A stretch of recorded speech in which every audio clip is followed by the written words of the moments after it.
The American school system will never teach the history of Sir John Brown, his sons, and his men of 1859. Sir John Brown was a true abolitionist.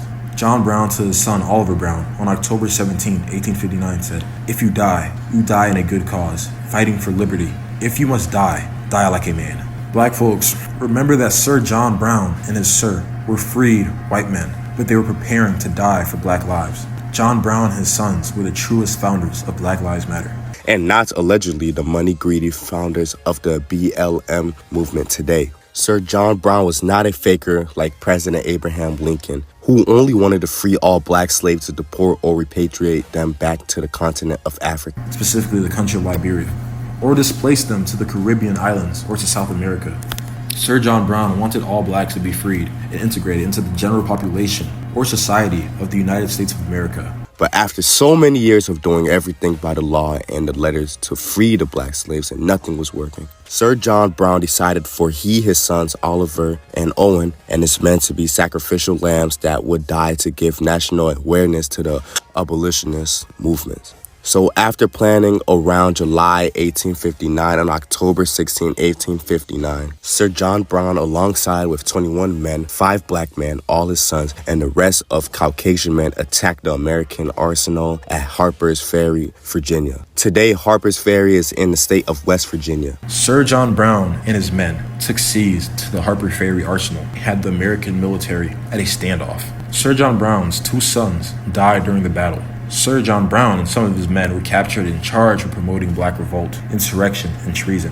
On December 2nd, 1859, Sir John Brown was executed. But the awareness of Sir John Brown and the men's sacrifice helped divide the James Buchanan Jr. Democrats. Divide them so much that his Vice President John C. Hall Breckinridge would lose to Abraham Lincoln in November 1860. Truth be told, President Abraham Lincoln was never assassinated for freeing the blacks. President Abraham Lincoln was allegedly assassinated for sticking it to the banks or undermining the banking system of America for their very high interest rate and loans and printing his own dollars, the greenback. President Abraham Lincoln and President John F. Kennedy were allegedly assassinated because they bypassed the banking institutions and printed their own reserve notes, the greenbacks. This definitely tells you how powerful the banking system is.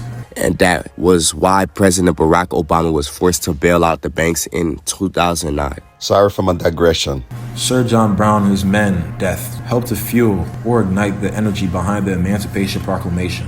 So I think that black Americans should always thank Sir John Brown before worshiping a white Jesus every Sunday morning. Because Sir John Brown wiped this entire lineage away by taking all his sons with him to die for black liberation. Sir John Brown and my Uncle Abraham have the same birthday, May 9th. Some folks are asking, why is Prince Kitty Keller celebrating the legacies of Caucasian men in this month that he called our Past Event Story Month? But folks, black people could not do it alone. Black folks could not fight the white supremacy industrial complex of old money alone. In getting our freedom, sovereignty, and the pursuit of happiness, so blacks' freedom from slavery was only accomplished through a united front of united races. Lots of Caucasians or white people with the hearts of better angels fought and died just for black people to be totally freed around the globe. Therefore, we must be transparent, inclusive, and honest in celebrating our gains of every or little battles that we have won and we are winning along the way. For even the Almighty Creator loves to be acknowledged, thanks, and appreciated for the protections, provision, providence, longevity, and good health that He has bestowed upon humanity continually. So celebrating black inventors, black civil rights leaderships, black athletes, and other great blacks from keeping the pressure on southern white states and others is ideal. But neglecting the sacrifices of the lives and prominence of many Caucasians or white folks is a treacherous fate. It is also ingratitude in the highest of degrees. This means that we ought to commemorate the true heroes of Caucasian or whites who fueled and drove the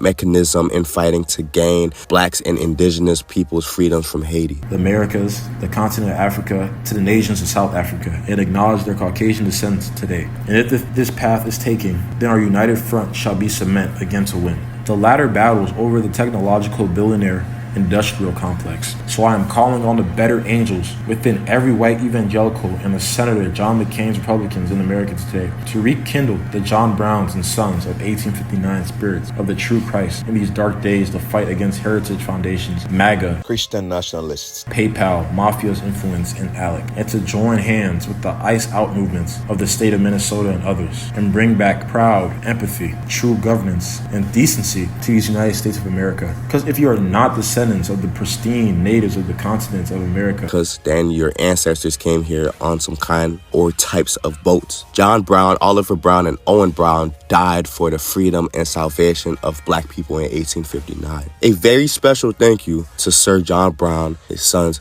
and Sir General Samuel Chapman Armstrong's families. John Brown's last written words. I, John Brown, I'm now quite certain that the crimes of this guilty land will never be purged away.